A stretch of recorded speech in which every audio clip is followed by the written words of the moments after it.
Hey everybody, welcome to our next unit all about liquids and solids and the different states of matter going in between those and phase changes and lots of things going on in this particular unit. Basically, it's everything that we didn't talk about when we talked about gases. So gases had its own unit.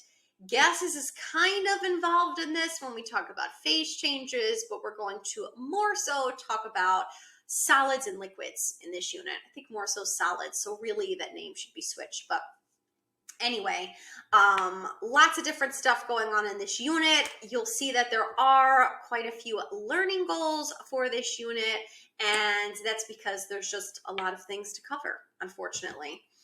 So the first thing we're going to talk about are the structure of and the properties of the 4 different types of solids. So back when we were reviewing for Chem 1, we talked about the 3 different types of bonds.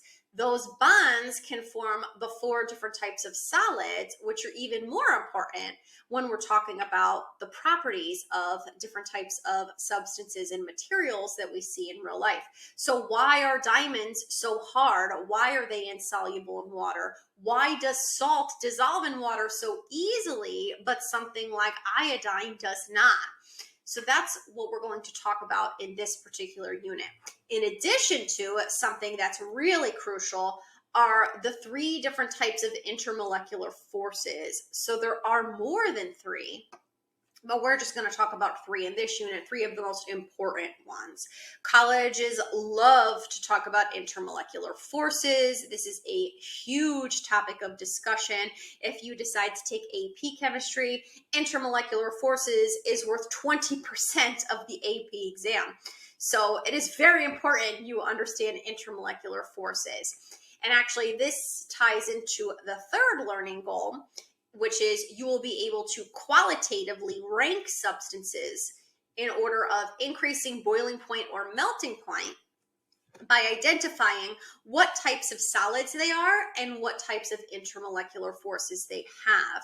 So that's what intra and intermolecular forces mean. We're going to talk more about that once we get to that section. So this learning goal 3 kind of ties into those first 2.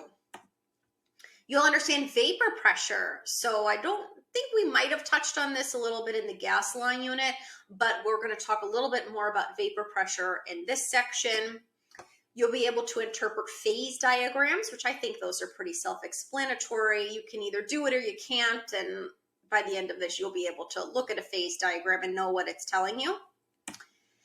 You will understand specific heat capacity and the heat of fusion and also the heat of vaporization and be able to calculate the energy required to go through phase changes. So we're going to talk about a phase diagram, which shows you at what temperatures and pressures the different states of matter exist for different compounds and elements. But we can also calculate how much energy is required to go through those phase changes. And lastly, you'll be able to determine the properties of a chemical species by interpreting its heating or cooling curve. So depending on the energy that's required to go through those phase changes, what can we most likely say about its intermolecular forces? So everything kind of ties into one another in this unit. It's a little heavy sometimes, but that's why I'm here. I will help you through this whole entire section. And I like it a lot. I think intermolecular forces is really crucial. So we're going to do quite a bit of labs on that. And we'll go from there.